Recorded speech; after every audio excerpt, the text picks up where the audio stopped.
Welcome to the Left Hash Call, or welcome back to the Left Hash Call, as I should say, for season number 2 of the show. I am so incredibly excited to be back in this saddle, talking to coaches all around the country, different levels, different sports as well. This is certainly not just a D3 football show.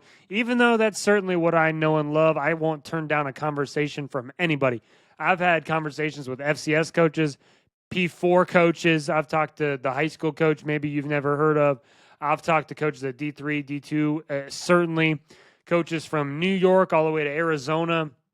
And I love doing this show because it allows for coaches to have a platform to share their stories, talk about their journeys and what they've done to get to this point. And I think that is one of the things that's so special about that profession is everybody's story is a little bit different. Everybody's been through different things in their journey. As you may or may not know, the last 3 months I have dedicated my time in this space to be a part of Division I Rejects and Small School Saturday.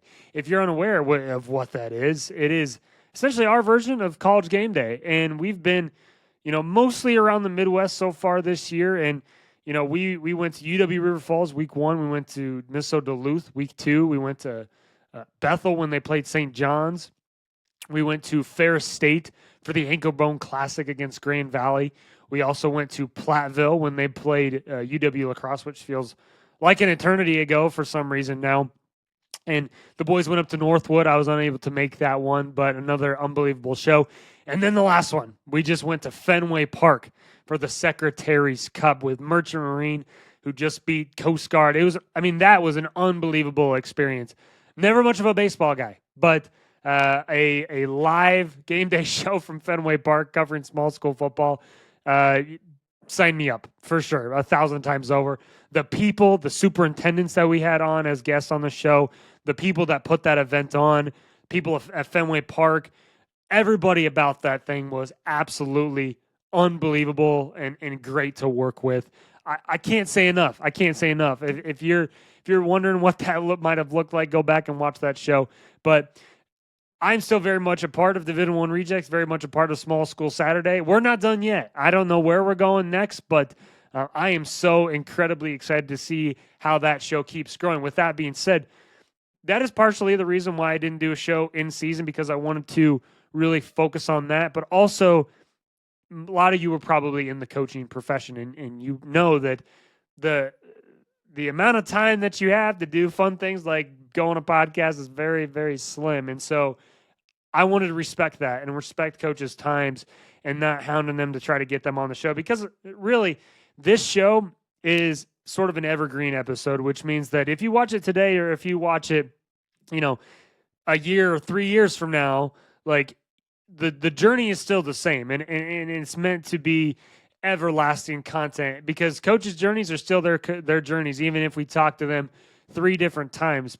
And typically these shows are right around 45 minutes to an hour plus, talking to these different coaches. We've had one show that even went 2 hours at one point. But that's kind of the purpose of this show. Division I Rejects is very much so your current news of what's going on, the current news and analysis of what's going on in D2, D3, and NAI football.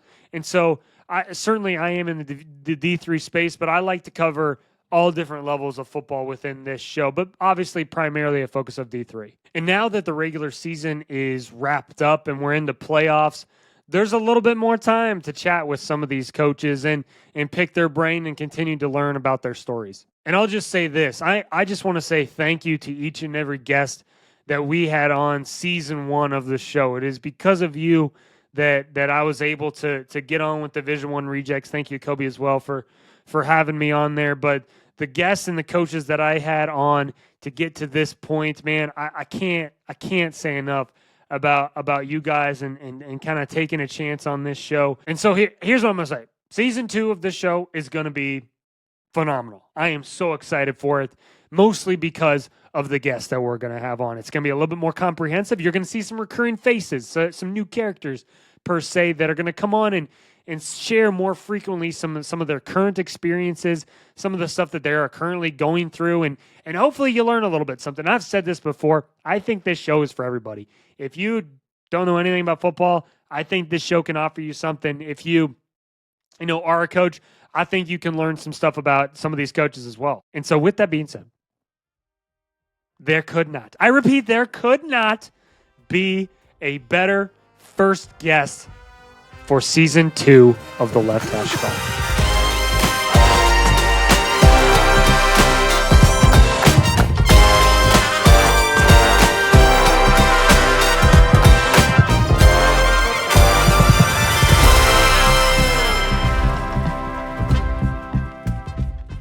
There's nobody else that I would rather have kick off season 2 of the Left Hash Call than the head coach that has gotten his team to a WIAC championship for the first time in almost 30 years.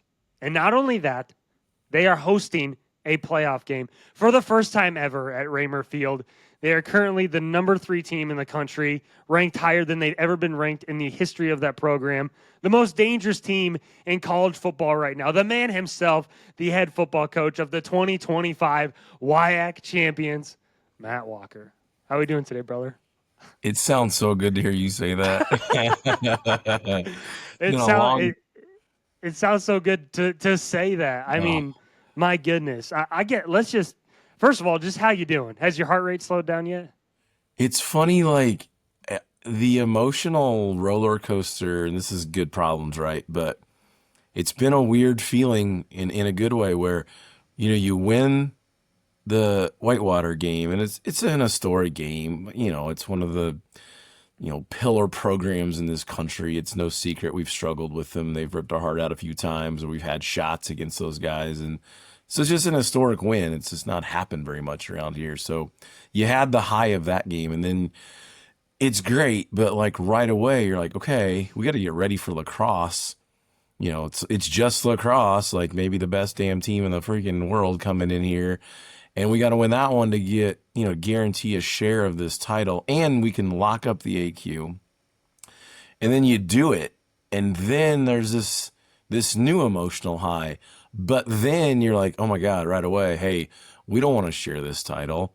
Hey, it's awesome we're in the playoffs and you really want to celebrate it, but dude, we got bigger things to get after now. We can win it stout and get this great seed and this bye week and set ourselves up to, accomplish our ultimate goal here. So it's been like this, frustrating is the wrong word, but it's like should be party time. But this group, I've been joking, the players are like more mature and focused than I am with it, because I'm just like ready to go crazy, and I'm like looking around ready to hug everyone. They're like ready for the next game. I'm like, God damn, these guys are awesome. Like they're just freaking. So it's gonna be, to hear you kind of say it like that. We haven't talked like that much around here. It's just kind of been business as normal in some ways of let's get ready for the next game. But yeah, doing great, man. So excited for these guys. Yeah, I remember watching the selection show. Your guy, I think you guys had put out a couple different tweets of your guys' reaction. And the first thing that I thought to myself was, damn, these guys, like, it wasn't like a freak out. It was just like they seemed very calm, cool, collected, and focused. It seems like the word that you've used, the word that I've seen from this group. And before we kind of go, I want to talk a little bit about the season a little bit, but is it a strange feeling a little bit that like you accomplished that goal that you were trying to get to for so long, like you personally, and then to finally do it, it's like, well, you better not like rest on those laurels and take that deep breath, because guess what? You can go win the whole thing. Like you absolutely have that shot.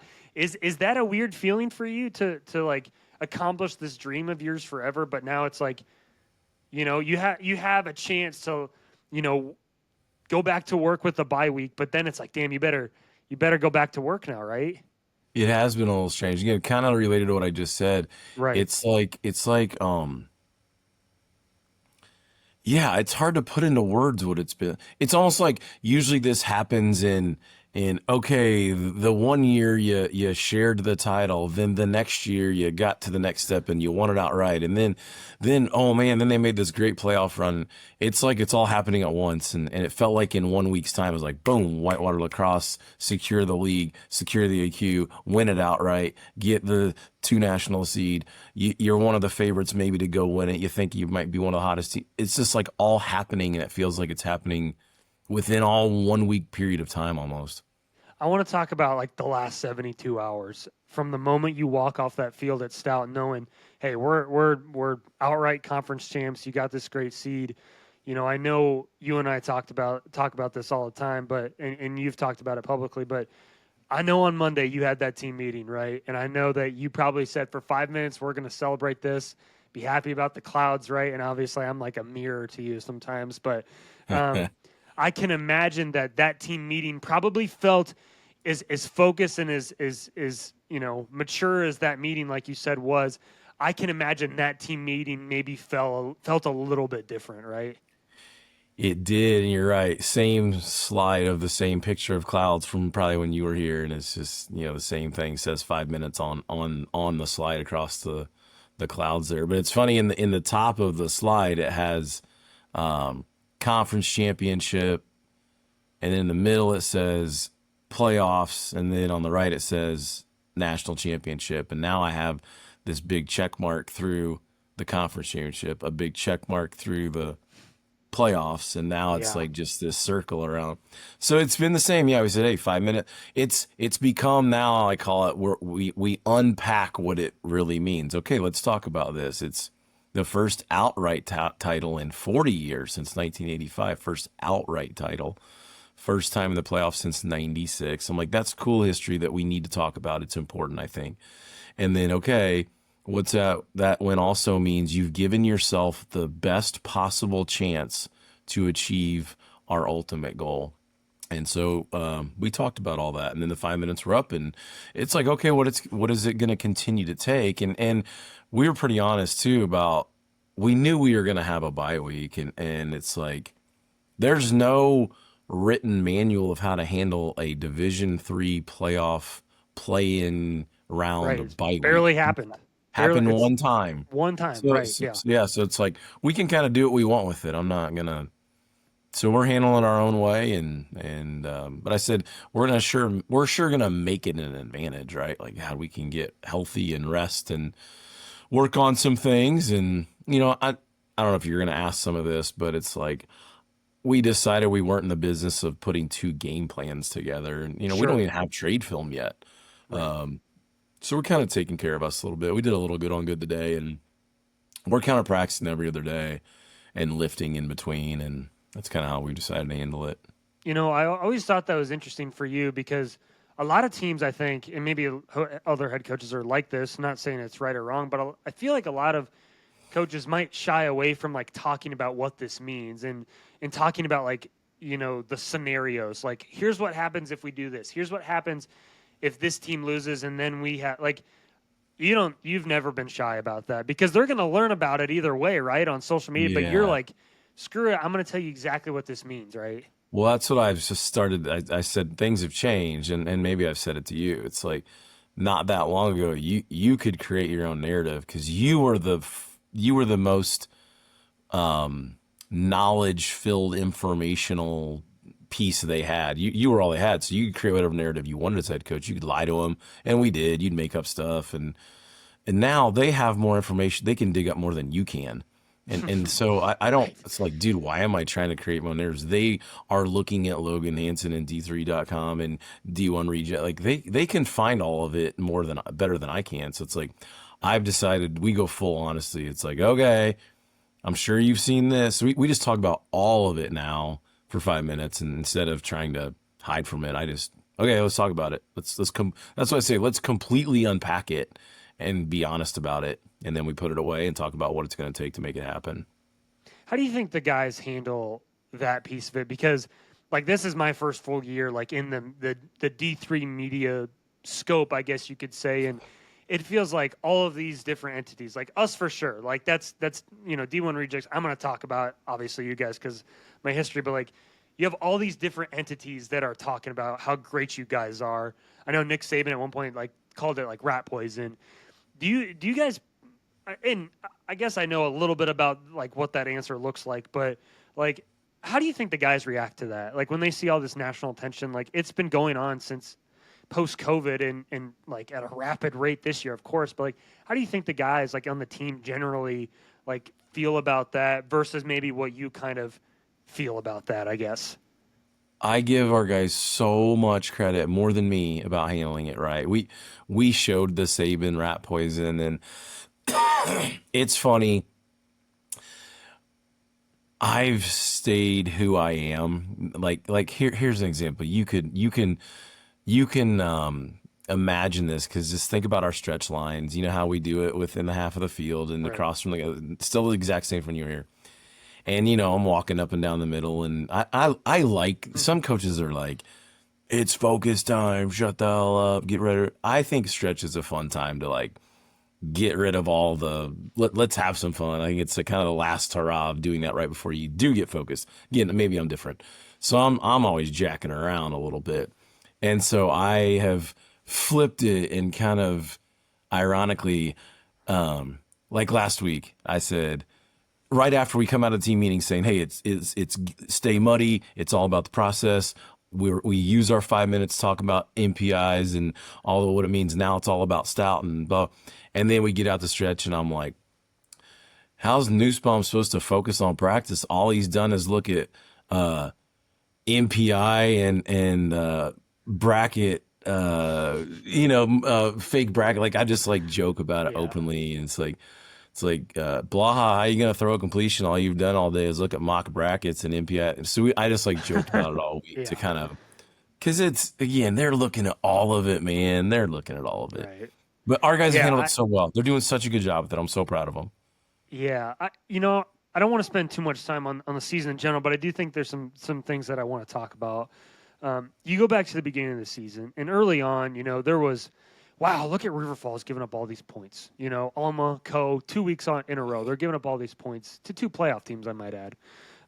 But you're playing an entirely new group of defensive backs, and since then you haven't given up more than 2 touchdowns the entire year, and so I guess what can you say about how those young DBs have improved since week 2, and the job that Coach Wood and Coach Wissing have done to continue to get these guys along to obviously now, like, man, that group is such a scary group of defensive backs now.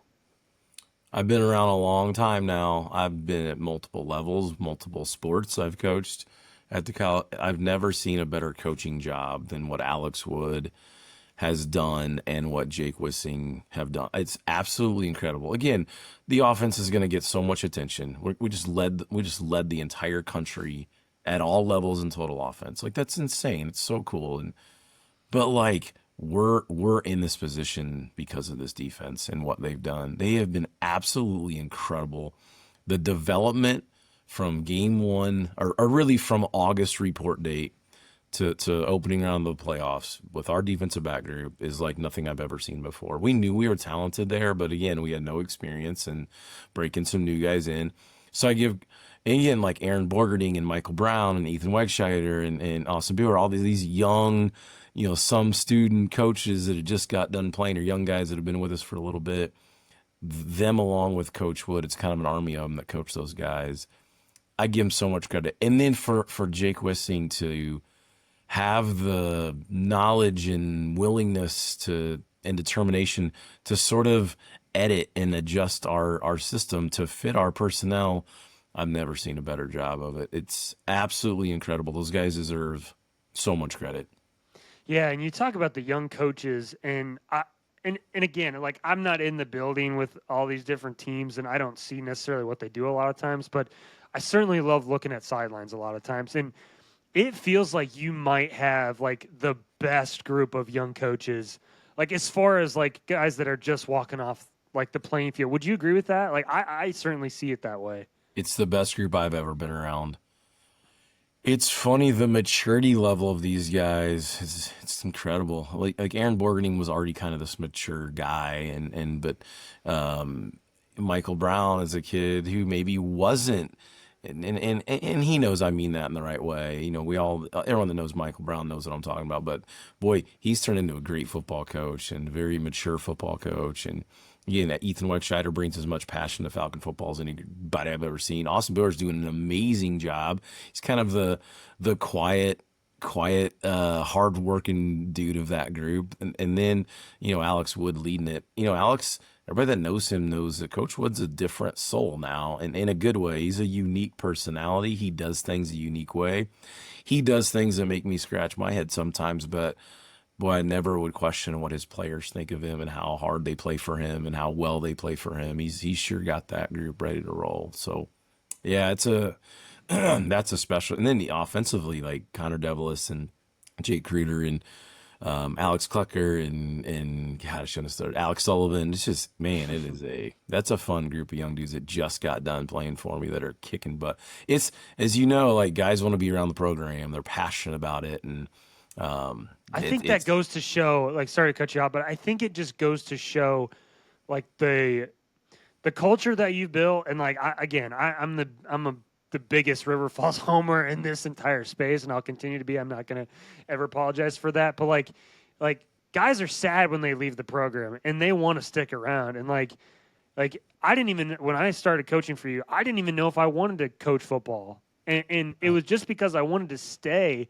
around. Like that's all I wanted to think of. And I feel like a lot of guys have continued to be that way, even if they were the All-American left tackle, or if they were a guy that maybe didn't get to play a lot. Like, both things are true of them wanting to come back and help out the program.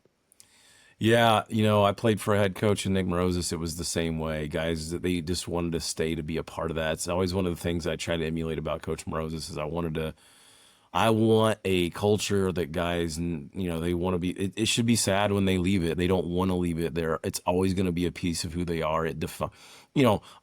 Football shouldn't define all of who we are, but your time here, your football with our group, it kind of defines a lot of who you are. And guys want to hang around. It's awfully fun. And there, again, you got to be careful. I've seen a lot of bad young coaches because for the same reason, they just want to hang and they just want to be one of the boys. And, they love Saturdays. And I always say, great young coaches are not the ones that love Saturdays. It's the ones that really love Sunday nights and love Tuesday nights. And those are the ones that are good ones. These guys are all into that, man. They're doing such a good job helping with recruiting and helping with game plans and breakdowns. And they're in here on Sunday nights. And yeah, it's a pretty special group. Yeah, I joke, like, I'm like, go figure Aaron Borgardine turned out to be like a good young footballer. I mean, it's like you just kind of knew that was coming. But, then fast forward a little bit, to the Oshkosh game. You take the one loss on the year, right? And I said this to the D1R crew. I said, I think that this is going to be the best thing that happens to River Falls all year. Do you think there's any validity to that? Because I think there was things in that game that you cleaned up and really solidified. Like, hey, if we fix a couple of things, like, we are going to be a scary good team. Yeah, maybe. Yeah, I sure think it might have been one of the best things that happened to us. Like, hey, because this group felt pretty invincible. I mean, the high expectation was there, and we just talked about it. I said, what an incredible journey we've been on to go on the road in week one of the conference season and to just get beat in a game that we thought we were better than them and just didn't play well, and then to rattle off 6 straight and along the way beat Platteville and beat La Crosse and beat Whitewater and beat Stal, and it's just like what an incredible run. So yeah, I think in some ways that loss may have played a part in this extreme focus that these guys have been on. Hey, you know what? It is going to take that weekly grind that we all talk about, and we're not going to just show up and throw the ball down and win football games. So it's been kind of on from there. We've probably last week against Dallas, probably the biggest step back we've seen. We didn't play very clean offensively.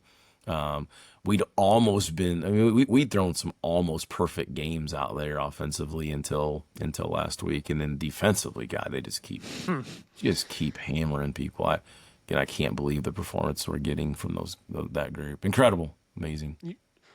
I want to talk, I don't want to talk about it too much more, but like I want to talk about the Whitewater game a little bit. Not necessarily about the flipping the script and then, okay, we got to go play lacrosse. But I felt like after that game and the lacrosse game as well, that I haven't been a part of the program for 2 years now, but I felt like I felt a part of it. And I felt like me and like Blake Gleason, for example, we felt like we won too.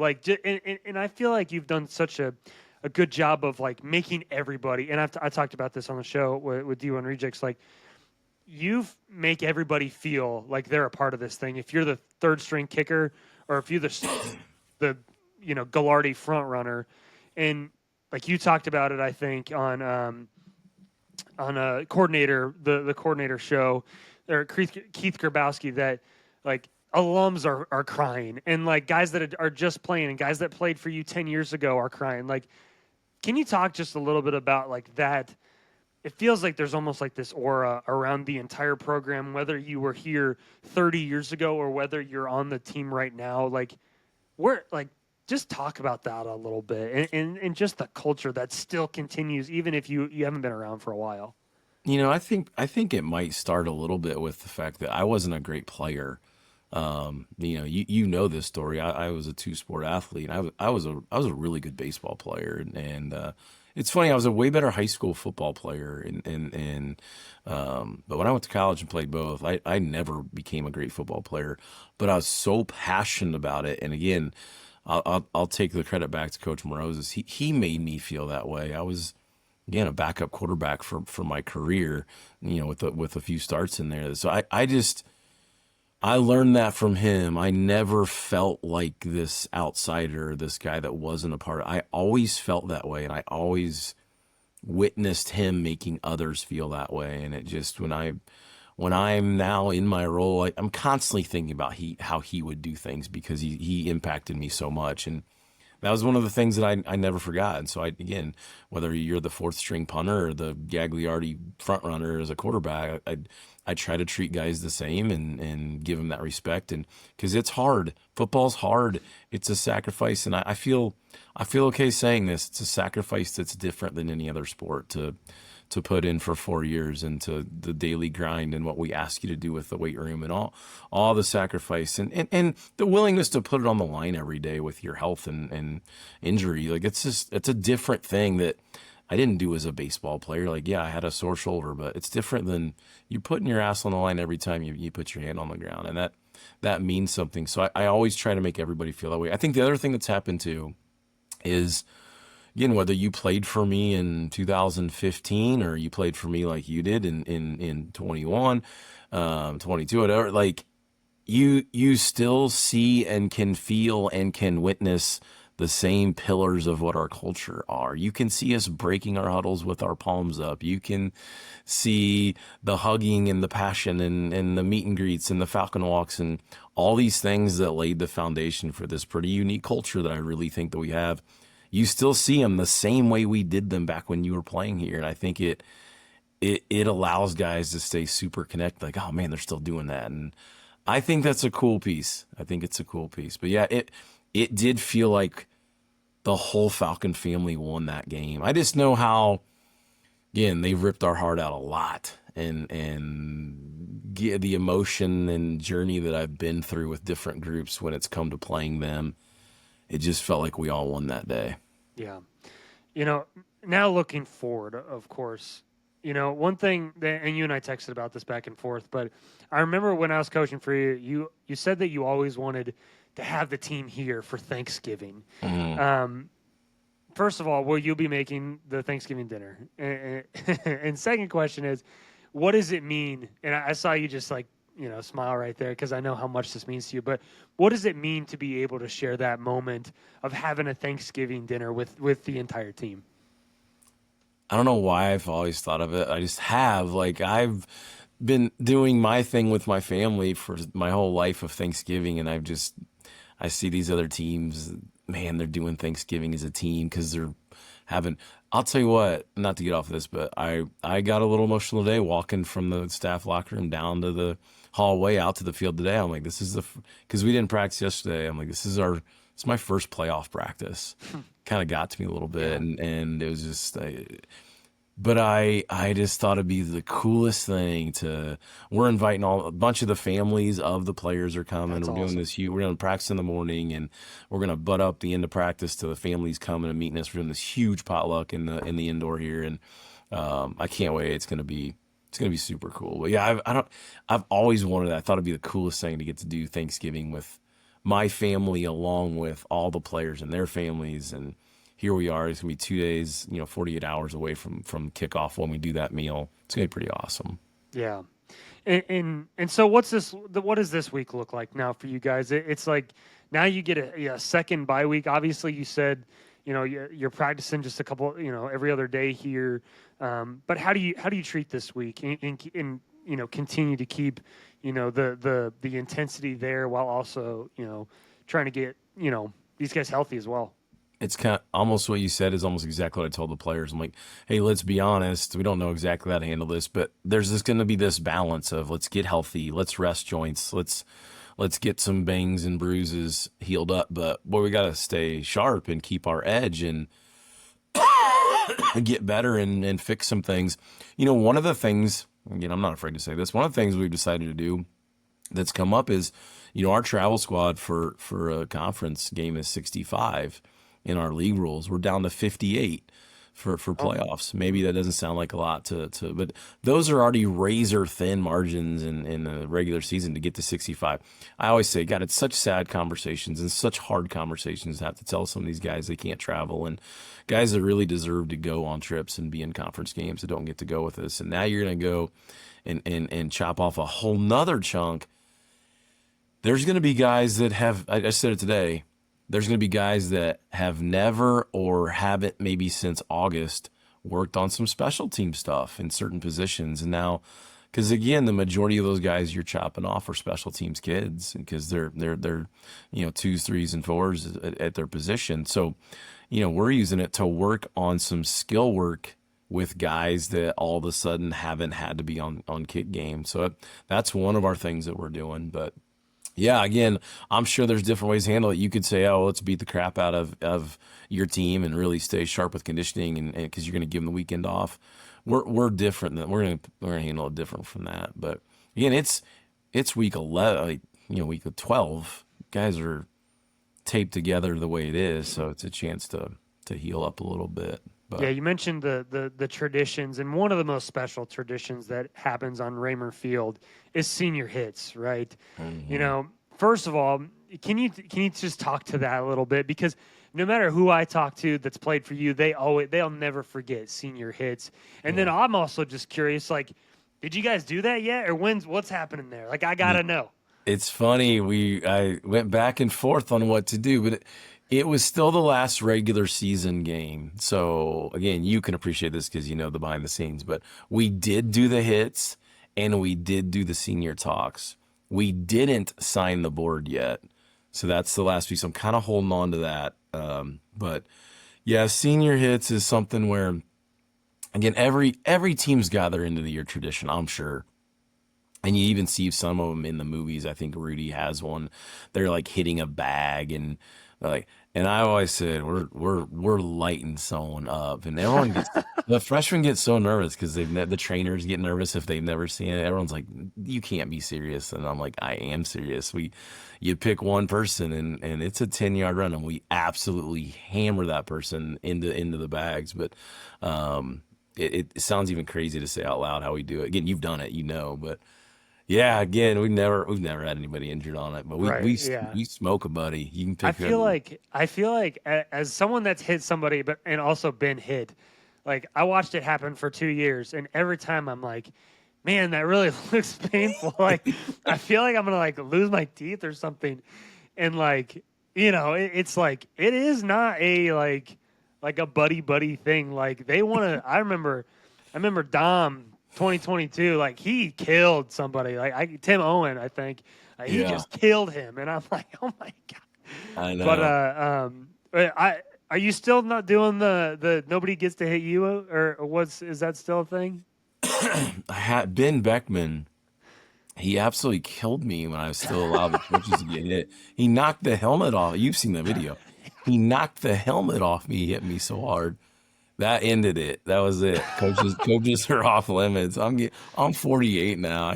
Back, it wasn't that long ago. I was still fighting. We still had the end of preseason tradition. I don't know if I should say this out. Like, I would always fight one of the players, and I would win every time. We'd do we'd have the water day, and I'd always win that fight. I'd even beat Fugate's ass the year in I the think that's a one. controversial one, Coach. Like No, no, some I people whooped his say, ass. I whooped his ass, but I never lost. But I don't do that anymore either. I'm getting old. But "Oh yeah, man, yeah, senior hits are still a go. yeah." I was texting back with Joe a little bit, and sounds like he's getting a little stir crazy right now because, if you're on a bye week in the regular season, it's like, okay, great. Well, we know who we're playing next, and looking now, like, is there any like, hey, let's watch like what we can find, or is it just let's focus on us, and not worry about either Whitworth or Chapman coming to town? It's a lot us, to be honest. Yeah, it's like, you're doing your due diligence. We talked to the staff, and I said, if we learn of anything that's unique, like, oh, heck, one of them's triple option, like, oh, okay, maybe we should figure something out. Or, hey, they're a crazy five safety team. If it's something wild, we can address it. But other than that, it's take care of us. Yeah, it's a challenge a little bit. I'm not gonna lie. We've addressed it with the players. I'm like, this isn't easy. And it's different than preparing for an opponent, especially this late in the season. Obviously, when you have your early bye, there's still so much to work on, and not that there isn't now, but everything's super established, and you know what you're trying to do.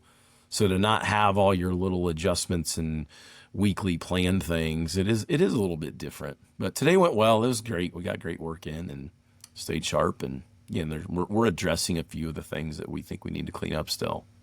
Yeah. Well, man, I will continue to be your biggest fan. Always have been.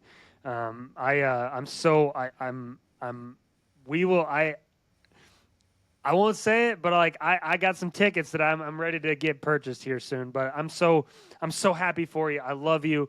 I'm so excited to see where this thing goes, and I know that you'll have this group ready to go. I know this is a focus group, and just so happy for you, man.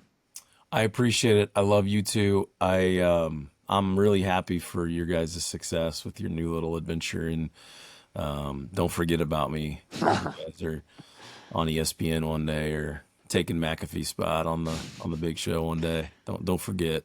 Oh, you're coming with me, brother. I appreciate you, man. You too, buddy. Thanks.